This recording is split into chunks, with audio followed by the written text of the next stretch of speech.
Hi, I'm Nick Rhodes from Duran Duran, and I'm here with Indira Cesarine on the Untitled Podcast. I'm your host, Indira Cesarine, and today we're joined by a true legend in music, Nick Rhodes of Duran Duran.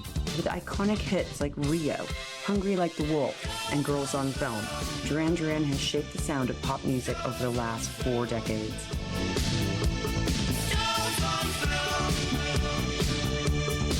So get ready to explore the legacy and future of one of pop music's greatest bands.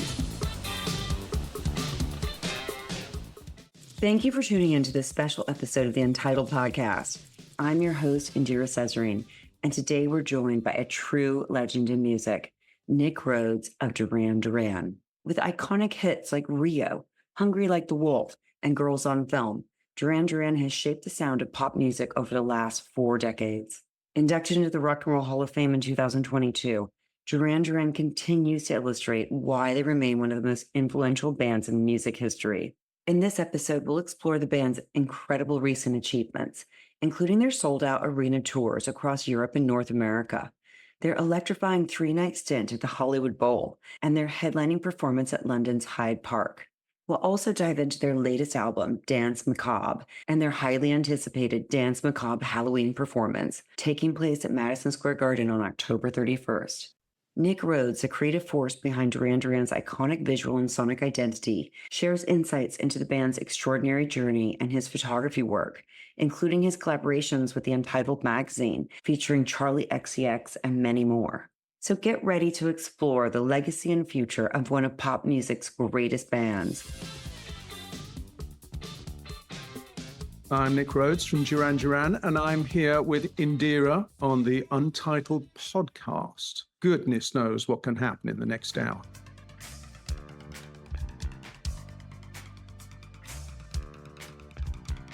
So amazing to chat with you, Nick. You guys must be feeling incredible after having just completed your European tour. How did it go? It looks like you guys had an epic Duran Duran experience. We did, yeah. It was only a short tour, but it was fun. It was all over the place, actually. We played in Italy, in Lucca, which was great. And then we played an amazing arena in Pula that basically looks like the Colosseum's brother, but it's in better shape than the Colosseum. Who knew? I guess people that lived in Pula knew, but that's a real beauty, an absolute gem, a Colosseum. Mm-hmm. We played a big festival in the UK and jumped around a little bit. South of France, we played in Monaco. So yeah, it was a bit hectic, but it was fun. I was reading that you guys had your Duran Duran Appreciation Day, which I was like, oh, that's so interesting. This is like a fan-based sort of celebration of Duran Duran that happens in August. Yeah, I don't know how it ever happened, actually. I'm sure it was a fan who must have put it together, which was very sweet of them. But it's really grown. And all around the world, radio stations play stuff and talk about it. I think it's just one of those fun things that gives people an excuse to play some of our records. And I'm always, always very grateful for anybody to have an excuse to play our records. So there you go. That's cool. And you're heading to the US soon for a performance at Madison Square Garden for Halloween, which is really exciting. Tell me a little bit about what we can expect from the show. Indira, I mean, all the places where I just sort of said, where would be the best place in the entire universe to perform on Halloween? Mm-hmm. Suddenly I thought, well, New York does Halloween pretty much better than anybody else. The parade is always incredible and everybody gets into the spirit there. Madison Square Garden. I bet it's gone. I bet somebody's already got it for Halloween, but this was a thought I had last year. And so we booked very early. Mm-hmm. And put it on hold and then wonder whether we could actually make it happen because it's a very different type of show. It is a very specific Halloween-themed show with completely different visuals, a completely different running list of songs. So anyone who just wants to hear hits, that's definitely not the show for them. Oh, there'll be some in there. But yeah, it's all about Halloween. So we're super excited about it. And we thought we'd put in some other shows at the same time to get warmed up and to play a few places that we haven't actually hit on the previous tour. So it's, again, a very short burst, but I'm really looking forward to it. It's nice to have a couple of months off and then just jump back in again. There's something about that kind of scheduling that seems to suit us. So the whole Halloween show is based on your new album, Danse Macabre, right? Tell me a little bit about, you mentioned it's going to be different. I understand that you're encouraging fans to dress up in Halloween costumes and that it's going to be a full-on Halloween themed a dance party, really. Pretty much, yeah. That's exactly what we're gunning for. We want people to just come and feel the moment. Whilst costume is not entirely mandatory, it is highly recommended. And I shall personally be looking at all of those who have not adhered to the dress code and shame them all. I'm just joking. Of course, we would love people to dress up if they want to. The set will include the album, I think, most, if not everything, off the Danse Macabre album, which was a mix of reworkings of some of our older songs and also cover versions of songs that are somewhat Halloween related. Things like Supernature and Super Freak, Ghost Town, Psycho Killer, a lot of songs that people will know, actually. Mm-hmm. We did it a couple of years ago in Vegas. We just ended up, it was before the Rock and Roll Hall of Fame inducted us, and we needed a couple of shows to warm up. So Vegas was right next to LA. We said, yeah, let's do that. And it so happened, completely by coincidence, that one of the shows fell on Halloween. So I made the suggestion that perhaps we should make that show really special and different. It was an enormous amount of work because we had to learn about 10 new songs and everybody wanted to dress up. Then I decided to decorate the whole stage. We had gigantic skeletons and coffins everywhere. It was a lot of fun and a complete surprise to everybody there. And after that came the Danse Macabre album because we'd learned all these songs of other people's and changed some of our own songs to be a little more in theme with Halloween. And so it worked out really well. We did a couple of new songs. Then this year, we're just updating the album a little, which in the digital world is an easy thing to do. You just add the tracks online, and there's a deluxe vinyl version of the album coming out too. We've added another of our older songs called New Moon on Monday, and a song by the Electric Light Orchestra called Evil Woman, and a couple of other surprises. But actually, I think it's fun to have something different out there, something that we wouldn't have thought of doing years ago. It's definitely different than all the other Duran Duran albums. Yeah, and I understand that the visuals and everything feature images from vintage seances. Is that correct? Well, on the album packaging, yes, that's absolutely correct. I actually saw this sort of archive of photos coming up in an auction, and some of the film had not even been developed properly. So I only knew a little bit of what I was getting, but it was intriguing. So I thought, I think I'm going to try and get that and see whether it's something we can use for the album. Mm-hmm. And sure enough, I hit the jackpot because the imagery is so strange and it's got a real eerie beauty to it and completely authentic from a seance that was held somewhere outside of London. I'm guessing must have been 1940s by the look of all the clothing. So yeah, we used all of that within the packaging and then made a video for one of the songs on the album, the song Black Moonlight, with the fabulous Jonas Åkerlund directing. And he used the seance theme in the video. Oh, that's so cool. Yeah, it was really fun doing it, actually. We were sitting in the room with the chairs rising up or the table floating around and ectoplasm everywhere, as you can imagine, splattered on the walls, coming out of people's mouths. Who knew? That's so funny. Wow, I love it.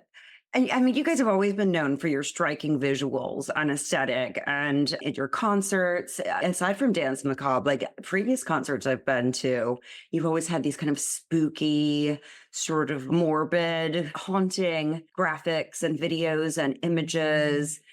Who exactly is responsible for a lot of that? Is that you, or is it a group thing and the band kind of comes together, or do you have a visual sort of?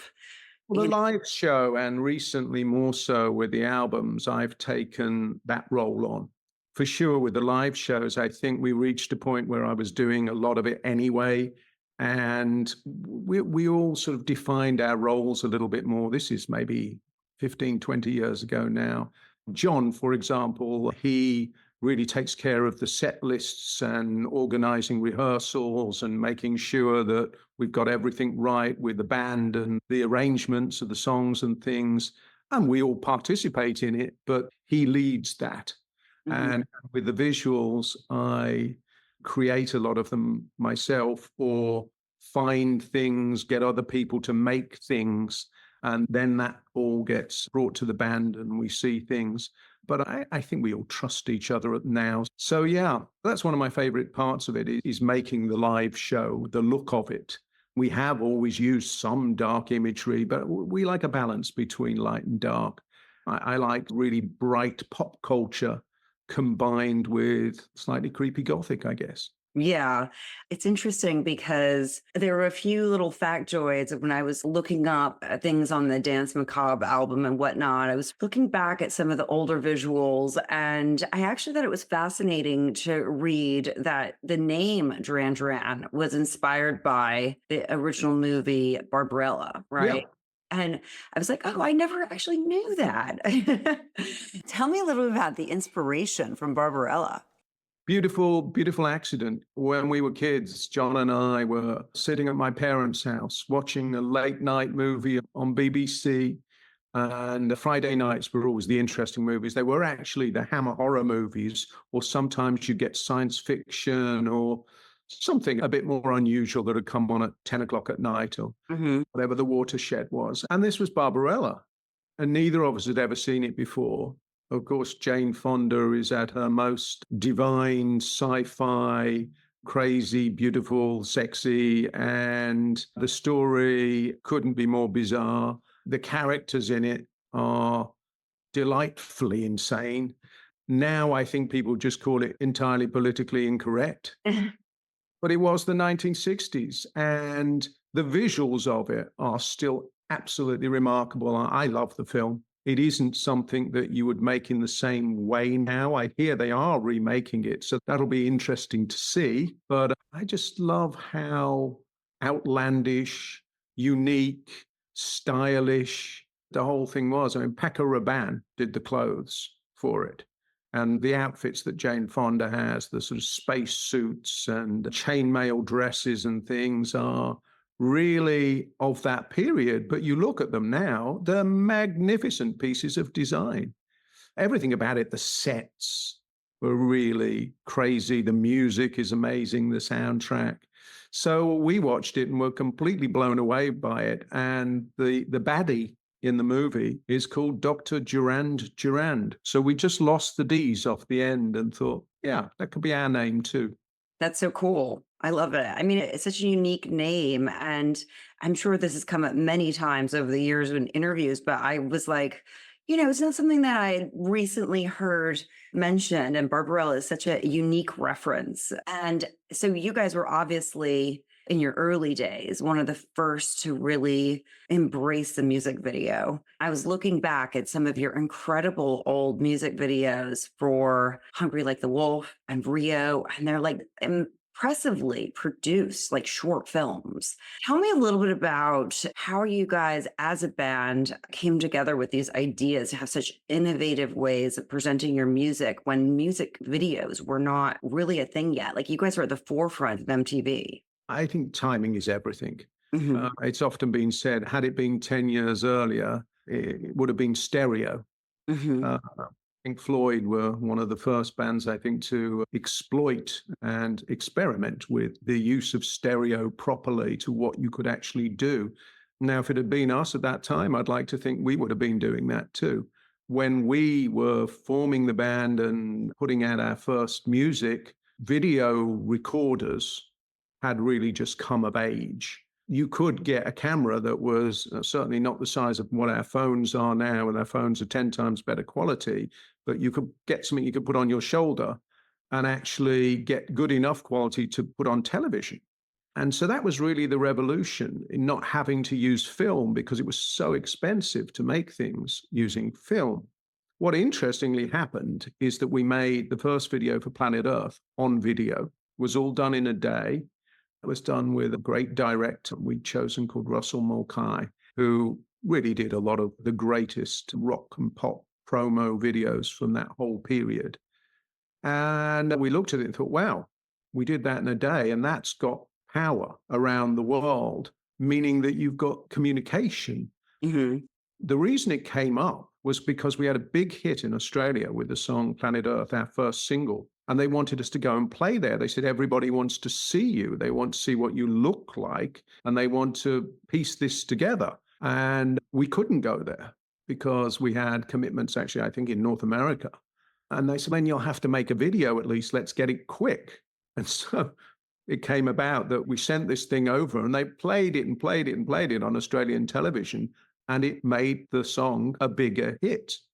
So immediately it was obvious that this was going to be a big part of the future. And for us, because we were really young kids, it was easy. We felt perfectly comfortable with it all. Simon had come out of drama school, so he was always happy to lend his hand to do a bit of acting. And the rest of us were all fine playing in the videos or running around. I think everybody just used to look for things that they didn't really know what they were looking for in 1980s music videos. But it was sort of easy and the ideas were flowing because it was a blank canvas then. Nobody had done anything really. You can look back historically and say, well, the first videos were really the Beatles when they made the long films, the long form things, Hard Day's Night, Help, Yellow Submarine, and all of those other things. But they also did a couple of tracks. Things like Strawberry Fields, which there is a film of them all doing sort of odd things, but that was used to promote that song. And then the Queen video for Bohemian Rhapsody became one of the most famous videos. So it had been around for a while, but people hadn't been making the effort because it wasn't expected. And at this point, in 1981, people started to expect with a song, where's the video? So yeah, that's sort of how it happened. But when we got to make the videos a little further along, everything was done on film. So by the time we got to, I think even Careless Memories was on film and Girls on Film, the one after that was shot on film. All the videos shot in Sri Lanka and Antigua were shot on film. So even though we started from video, the irony was we all ended up saying, oh, but film looks so much better. Oh, that's so cool. And I know that you recently released in July the first 5 albums that you guys put out. What inspired that decision? What happens over a period of time, I think, is that things disappear and people remix tracks and songs get extended or an edited version appears and you go on to now onto things like Spotify and you say, but there's 17 versions of that song. What was the original? And I think we'd reached a point where the albums, they'd been remastered, which sort of meant that somebody took them and made them all sound a bit louder, not much else. And so I wanted them restored to their original glory, exactly as they were, with exactly the same tracks and the same covers, because we put them out on vinyl, which is still my favorite format. I love the convenience of being able to stream anything. But if you really want to enjoy the product as it was made and as it was intended, it's still vinyl for me. That's what sounds best. If you've got a great sound system, it sounds more like it does in the studio when you make the record. So we've done really beautiful vinyl versions of them all. And of course, updated all the streaming so that the first thing you should see when you click on, I'd like the Rio album, it should be the original one. It must feel like a walk down memory lane to hear all that music again and see it re-released. I mean, is it emotional for you to experience re-releasing all of these? Well, Indira, some of it, when I listened to it, made me smile. There are tracks that I hadn't heard for quite a few years. Some of the slightly more obscure album tracks on the first album and actually on the third album. But mostly the songs that we've played live at different times or continue to play live. And the songs that I remember very well. So there wasn't too many surprises. It's just that I wanted to check all the audio, that we had the right masters for everything. So yeah, I listened once to everything. I can imagine. You've heard it many, many, many times. I mean, I've been to many of your performances and concerts, and you definitely always play, your hits, which get a massive response from the audience. In that regard, how do you feel like the sound of Duran Duran has evolved from your early albums to your more recent work?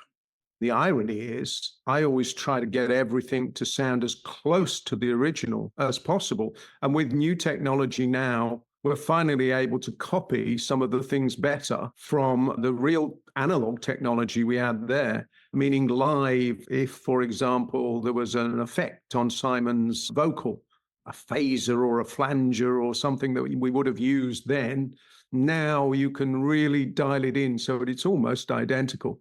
On the other hand, I think you inevitably get better at playing live.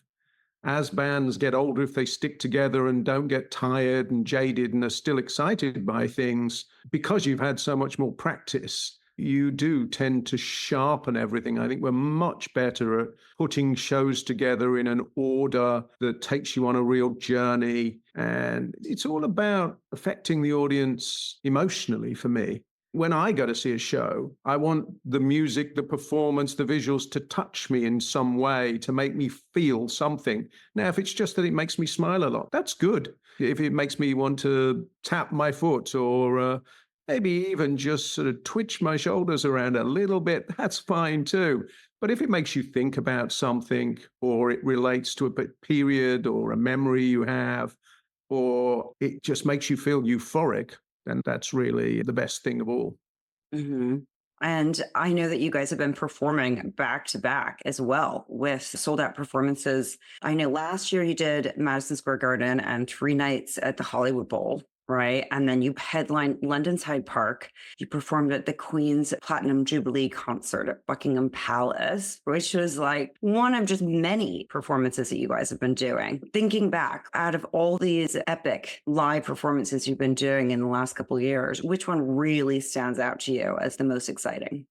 That's a tough one. I mean, there are things that are sort of landmarks in your career, you know that. So Hyde Park, for example, is something that we'd wanted to do, and it was pre-COVID, and we were booked in to do it, and we had to cancel it.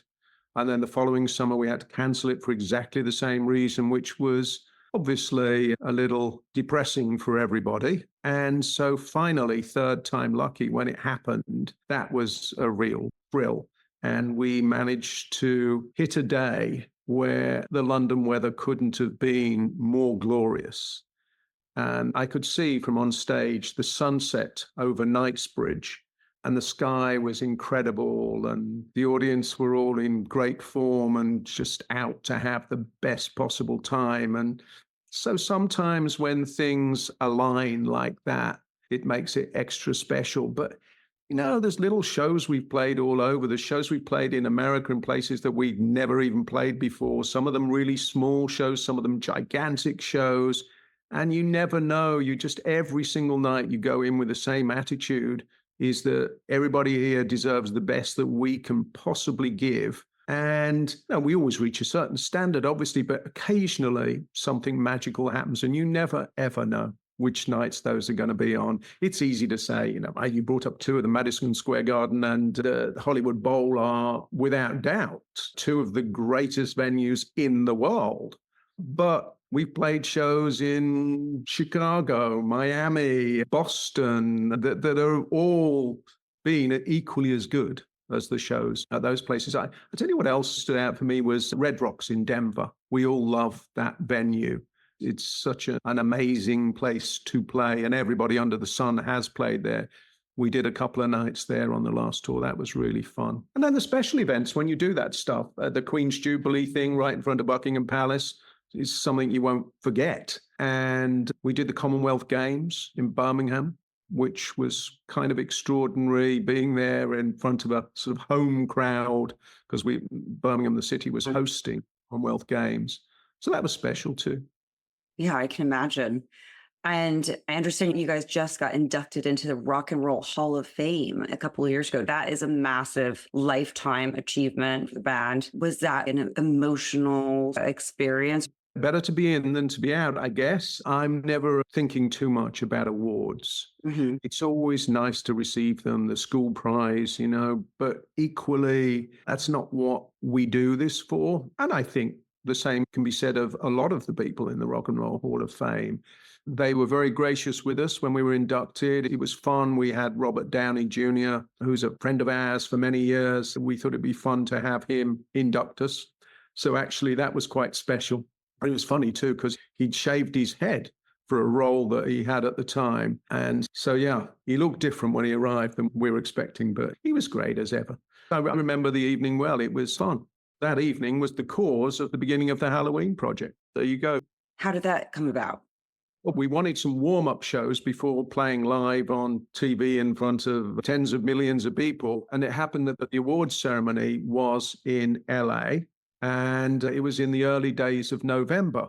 So we ended up playing a few shows. A couple of them were in Vegas, and one was just completely coincidentally on Halloween. That's cool. And so that's how the sort of tradition for the Danse Macabre Halloween thing came about. Completely. That was the first thing we did. And then from that, we took the songs that we'd rehearsed and made the album. Oh, that's brilliant. I love how one thing leads to the other. I feel like so many of us, including myself, grew up listening to Duran Duran tracks. I know that you guys separately write some of the songs as well as collaborate together, right? How does a band collaborate on the songwriting process? Mostly we write together. There are certain things where Simon might come in with something that's a bit more complete, or I've got something that's a bit more complete, but mostly we do write together, and then they all end up being written by us anyway. That's just the way the band works, that we all work on whatever it is, that any idea that somebody's got, even if it's a little seed.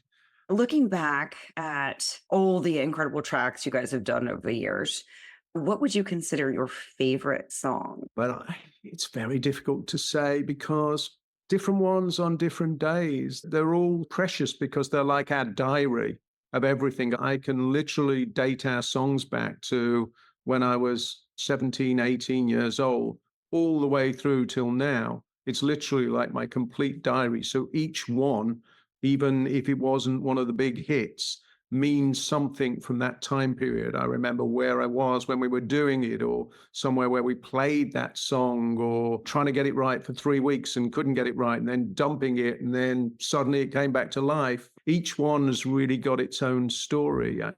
There are obviously significant songs. I think the Rio album was very important for the band because that's what broke us out in the rest of the world. But the first album remains the most important one. That was sort of the map. That was the manifesto of what we planned to do, and none of us knew how long it was going to last. Of course, the Sex Pistols lasted 2 to 3 years. The Beatles lasted 10 years. So we didn't think our life expectancy would be longer than the Beatles, for sure. And then here we are more than 4 decades later now, still playing some of those songs, still writing new songs, and still curious about things. That's what matters, is remaining curious and wanting to do things. The reason we stick together, which is a question we're often asked, is because we know the chemistry we have really works, and we respect each other's opinions. And musically, we all have to excite each other somehow. We know the areas that we like, but it's quite a broad field. I guess a lot of bands just play rock music or electronic music or very specific dance music, but we're all over the place. We love everything from sort of disco to rock to electronic music to ambient music to classical music, and somehow that all merges together to be Duran Duran. Well, you guys obviously also have a very tight relationship as band members to have maintained and stayed together. I think a lot of bands go by the wayside because for whatever reason, the band just breaks up, whereas you guys have managed to keep this incredible synergy between you. Do you guys hang out when you're not performing and touring together? Sometimes, yeah. But I mean, obviously, if we've just spent 6 months on tour, on and off, being together all day, every day, it's not my first phone call in the morning to say, hey, what should we do tonight? It's, I think, a little time apart for all of us has been very healthy. That said, if we're all together somewhere, all in town, or we get invited to something that we want to do, then yeah, of course we do. And when we're on tour, often if we've got a day off, John and I will go to a museum, or we'll go to dinner with Simon, or we're lucky that we all get along, but we also know where all the boundaries are. I think that's important in any relationship. And we've been very respectful with each other. That's, I think, the key. When I see all these bands that just sort of scream and shout at each other and want separate dressing rooms and don't get on and won't talk to each other. It's childish to me. I don't quite get it. If they don't want to work together or they don't like each other because of different views they have, I suppose I get that completely. But it just seems so odd to be in a band together and not to be able to connect properly. Yeah, that makes sense. You know, it's a relationship at the end of the day, like you're saying, and you have to be friends. You have to give each other space. I would imagine that when you're not on tour, it's actually probably sometimes a relief to just get on with your own creative endeavors as well. And one of which I know you love photography. We've been very fortunate to have you over the years photograph for the Untitled magazine, including your shoots with Charlie XCX for a music issue and with Lottie Moss for the Rebel issue. Tell me what inspires you as an artist when you're not on stage. Well, I often get asked to do photographs, which I would do much more often, but usually I'm on tour and there isn't much flexibility because everybody wants everything done. Can you do this in 2 months' time on this date here in this country? And for me, that's usually, if I can, then occasionally it works out. But also, it's just having the freedom to do what you want with something and knowing that what you can deliver is something that hopefully works. The work that we've done together for your magazine, for Untitled, has been great for me because you've always presented an interesting, intriguing person to photograph. And we've made it fun and made the photographs fit and make that personality come out. I'm always looking for personalities with people. I mean, the first thing when I arrive at a shoot, if I'm photographing a person, I want to talk to them a little bit, just for a few minutes, just to understand what things are about, what they like, where they're coming from, so that you can get that person, you can capture their essence.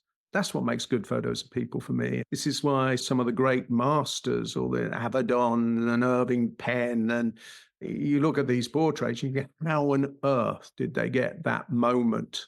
Because I've seen 10,000 pictures of Marilyn. How did Avedon get the one where she's about to burst into tears, but looking more gorgeous than in most of the other ones put together?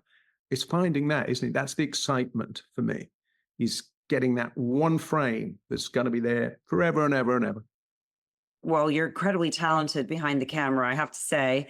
I remember when we did the shoot with Lottie Moss, I mean, literally editing that, every single photograph was just gorgeous. And you guys had a great synergy on set. And it was just so cool to see all of that come together.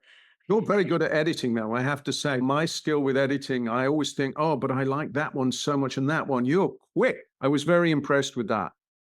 It is a real skill, being able to zero in and go, yeah, that's it. That's the one that's got the right atmosphere, the right look, the right shapes in it. Yeah, I mean, it's always turned out well. It's also trusting people when you work with them. I think, magazines, it's great for me working with you because I know that you're going to put the thing together properly. It's going to look right. It's all going to work. But there has been occasions when I've done a few other things and what on earth did you do to those photos?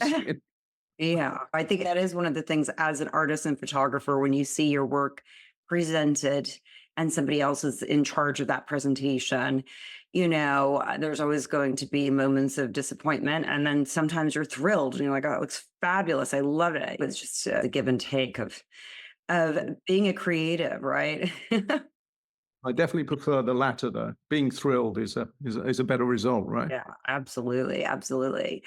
So circling back to everything with Duran Duran, I mean, you've always been heavily involved with the visuals for the band and the performances and the presentations. And what do you feel has given a hand to you guys staying so innovative with regards to the direction of the band and staying so timely? Well, I've always loved technology from the beginning. So we're living in an age, and we have been for the last few decades, where technology has become incredibly relevant and prominent in almost every aspect of society. Whether it's how big your flat screen television has become, or whether it's the security on your home that you can get to through your phone, or, cars that you can unlock from miles away and cameras on things, or whether it's to do with music. And for music, there's a lot of things that have advanced through digital technology, particularly the way we all record now and edit is much faster than it used to be. One can easily argue that there's many things about analog that were more glamorous, that perhaps sounded even better. But the balance between the two is what has happened. And the digital technology, again, whether it's me saying I love vinyl, it's not to say that I don't use streaming sites. Of course, I use that much more than playing vinyl in reality. So the world has changed a lot, and you either keep up with the world, try and stay a little bit ahead of it, or you get lost. We were having this conversation the other day about all the different platforms that are out there, whether it's Facebook or Instagram or X or TikTok, and everything is generational. Facebook now feels like it's for a certain generation, a certain age demographic. Then you've got Instagram, and now we have TikTok, and then there'll be something else. So if you have an interest in those things, then it's good. It's good to keep things moving. I mean, actually, I think TikTok is fascinating. That's the frontier at the moment for stuff online. And that can be paralleled, I think, on almost everything, whether it's the quality of your phone camera or a new digital camera that's come out, or the way an effect that we use in the studio on Pro Tools when we're recording, or each one of those things is getting more and more refined, and there's more options coming every day. It's just keeping on top of stuff. Mm-hmm. AI to me is absolutely fascinating. I mean, just like everybody else, half terror and half absolute fascination. It's not going away. So we may as well get used to it and how we integrate it into society. I think there are things that really could be horrifying, not least news and interference, deep fake. With the elections coming, I think we're all dreading what might happen with people trying to corrupt. At the same time, the opportunities in medicine with AI and how it's going to help save so many lives and change things dramatically that would have taken many, many years and manpower to do now can happen so much quicker. And I think for visuals, for photography, for art, for film, it's a tricky one because some of it's already starting to look really amazing and some of it looks absolutely dreadful. So it depends what you choose and how you want to use it. I would still very much like to think and do believe that it's going to take a long time to really replace a human with artistry, because there's nothing like a human mind and the creativity to put something together and to make a song, make a movie, take a photo, write a poem, whatever all the different arts are, to become an amazing ballet dancer. Athletes, all those kind of things. Yeah, I'm sure that a machine can beat a chess champion, but is that a triumph? What's interesting is humans playing each other and seeing where the mistakes are made. If a machine doesn't make a mistake, well, that's good for certain things. If it really didn't make a mistake, that's perhaps what you want doing operations in a hospital. But I don't know. Could talk about this for hours and hours, Indira, but I'm excited about AI at the same time. I really am. We made a couple of videos with AI already.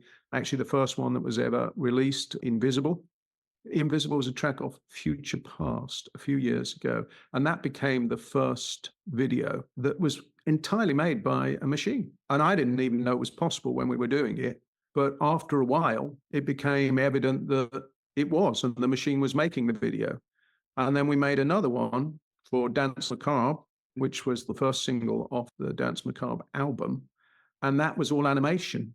That was a very, very bleeding edge program that had just come out. And we were teaching it as we were going along how to do certain things.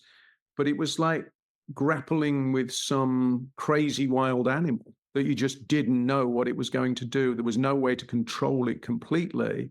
But somehow there was this strangeness again. It was so erratic and irrational, I guess, at times, the things it was doing. But out of that can come something amazing too. Yeah, I feel like Duran Duran, you're aesthetic has always kind of lent itself to this sort of interesting AI robotic kind of, I don't know, there's something about even some of your early work that, recalled like robots. You know what I mean? It's like the AI evolution and what's going on now, it like suits the band's aesthetic in a way. There's a little bit of craft work rubbed off on us for sure. I always loved them from the moment I first heard them when I was a kid. And their whole thing was about machines, robots, and mannequins. Oh, right. Mannequins. Yeah. I've definitely quite a few mannequin references in your videos. So, looking back at Duran Duran's legacy, what do you hope the band's lasting impact will be? I don't know. I never think those terms. I would just hope that anyone that's ever heard our songs or been to the shows has a positive memory of those things, that it did something that affected them. That's really what it's about. As I said earlier, music to me is very emotional. And it doesn't mean that you have to be sobbing or roaring with laughter the whole time, but it needs to touch you in some way. If it doesn't, then you ignore it. And that's how I know when I like music. I'm drawn to it magnetically. There's a sound about it or something that has affected me. It's found its way into the inside of my head. That's always what I try to do with our songs, and I know Simon very much, and all the band really. We probably don't talk about it in those terms, but we're looking to connect with people. It's fine. I agree with all artists that say first you write for yourself. You do, because if you're not happy, you're never going to be able to go out there and sell that song, playing it live or making a video or whatever else to anybody else. But having said that, I think as an artist, it's fine to be one of those kids that sits in a dark room and doesn't really care what happens outside of the room for a while. But actually, there's a big world out there, and we've always enjoyed connecting.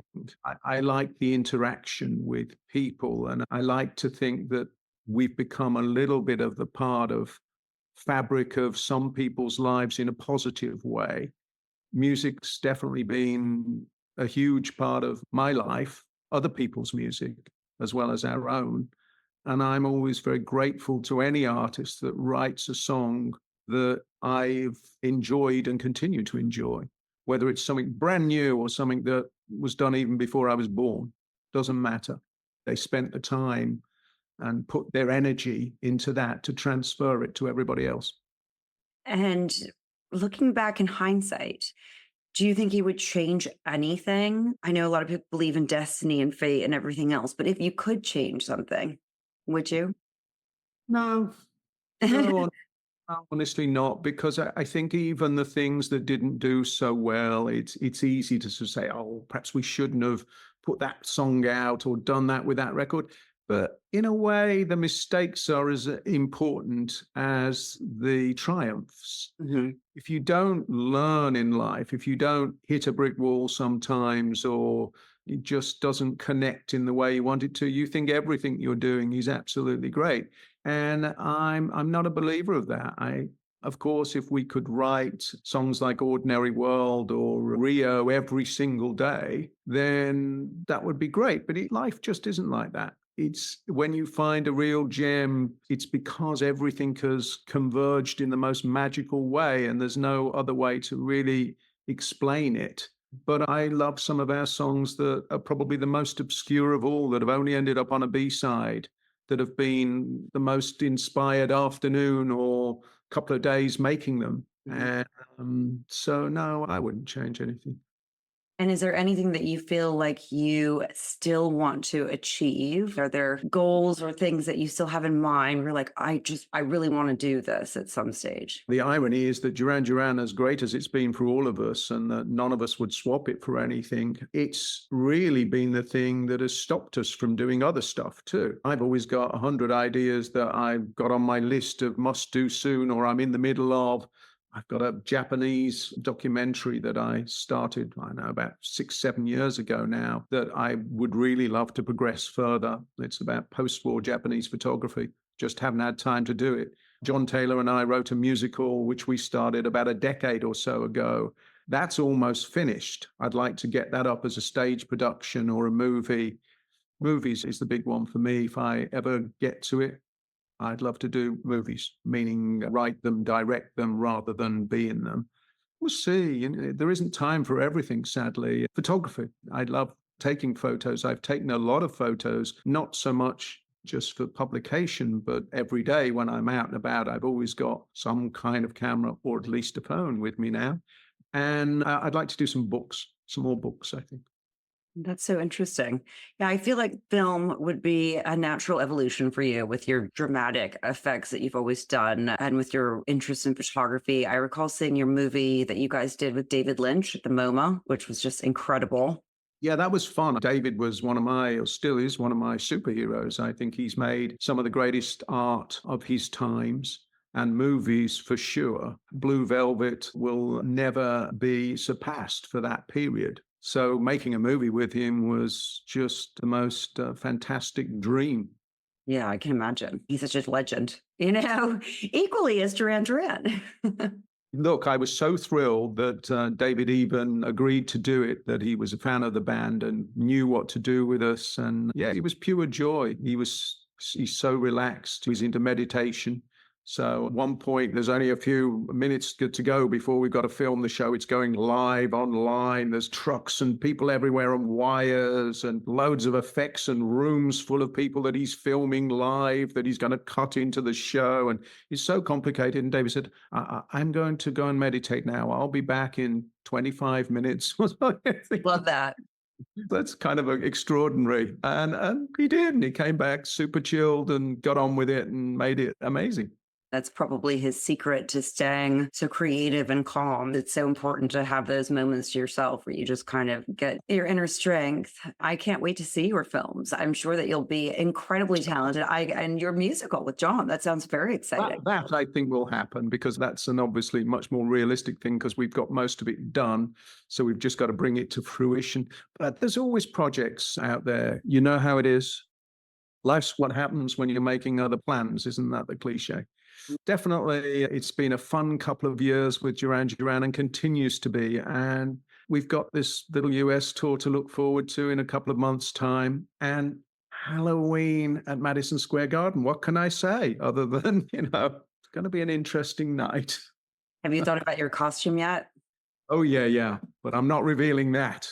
We'll see. We're in talks at the moment. We're all trying to coordinate what we're going to do with the look of the whole show. And I'm working on the visuals for it as we speak. It's a lot for one performance. It's a lot of stuff to do. I can imagine with the visuals and obviously the music, the performance, all of that. And then you're also thinking about that aesthetic and the Halloween Danse Macabre. I mean, it's very exciting, though. Hopefully I'll be able to come and check it out in person and dress up myself. I should look forward to it, Indira, and I know you won't let us down. Yeah, that'll be exciting. And now I know that I have something to look forward to for Halloween. Okay. Well, I'm looking forward to planning our shoot together as well. Yeah, definitely. Let me know.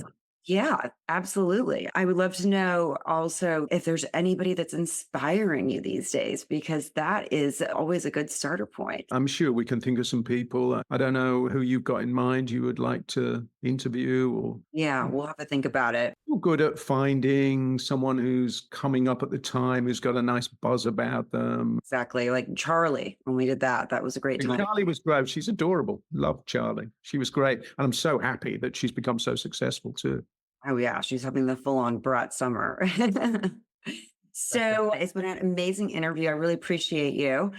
Well, it's very nice to be here. Thank you so much, Nick. I can't wait to see you guys perform for Halloween. Yeah. Just let me know when you've thought of some people to shoot. Yes, absolutely. Okay. Talk soon. Cheers. Bye. And that's a wrap on today's episode of the Untitled Podcast. Thanks for joining me for this deep dive into the world of Duran Duran. I hope you enjoyed getting an inside look at the band's incredible history and the creative genius behind their music. Don't forget to follow the Untitled Podcast for more exclusive interviews, and I'll see you back here soon with more creative legends.